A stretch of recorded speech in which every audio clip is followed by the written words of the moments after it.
strane se isto konsultujemo sa stručnjacima koji kažu da prisustvo metala i materija koje su ovde postojale su izuzetno opasne. Naročito ako mesec dana gori, tinja i svako večer prepravljuje ovaj deo grada. Gospodine, samo malo, možete da, molim vas da gledate ovo, jer je jako bitno. Prosto da znamo ko je taj koji je rekao da je ovo u redu? Niko nije rekao da je u redu, M prvo. M drugo, ono s kim smo mi kontaktirali, to su stručnjaci koji su završili školu protiv požarne zaštite. Stručnjaci koji su završili fakultet zaštite životne sredine, biolozi i hemičari. Sa druge strane, ne možemo davati izjave koliko je štetno isparenje dok se to ne dokaže. Znači, mi nemamo rezultate analize tla. Ovi baseni se ne koriste unazad najmanje 15 godina. Mi ne znamo kakav je sadržaj ovih basena.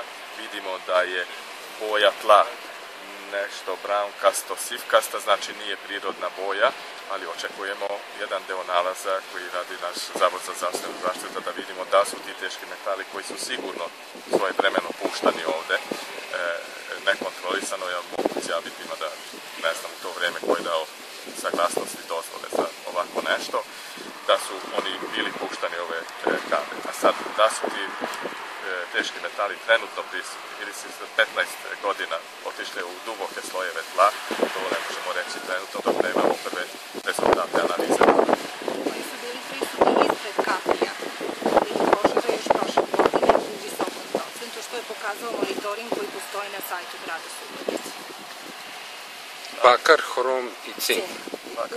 U izrazito visokim koncentracijama. Pa verovatno je to ostatak od te materije gde je stavljena koža. Sad ja ne mogu da kažem, jer prvi analize se očekuje sutra. Sutra? Da, tako da sad, ako su prisutne, može se desiti da su i tamo povećane, a da ne nagađamo sada dok nemamo rezultate. Znači, 24 sata pa da se stavi. I kažem vam, ova intervencija je trenutno da se ovaj dim spreči dalje nastajanje tog dima. Ali problematika je složena jer paljenje onog materijala koji je tu, a ne gori samo dno basena, nego gori predor gde je ta dolma koja ugrađuje te kasete. Da li je dobar izraz gori? Ne gori jer nema plamena. Nema plamena.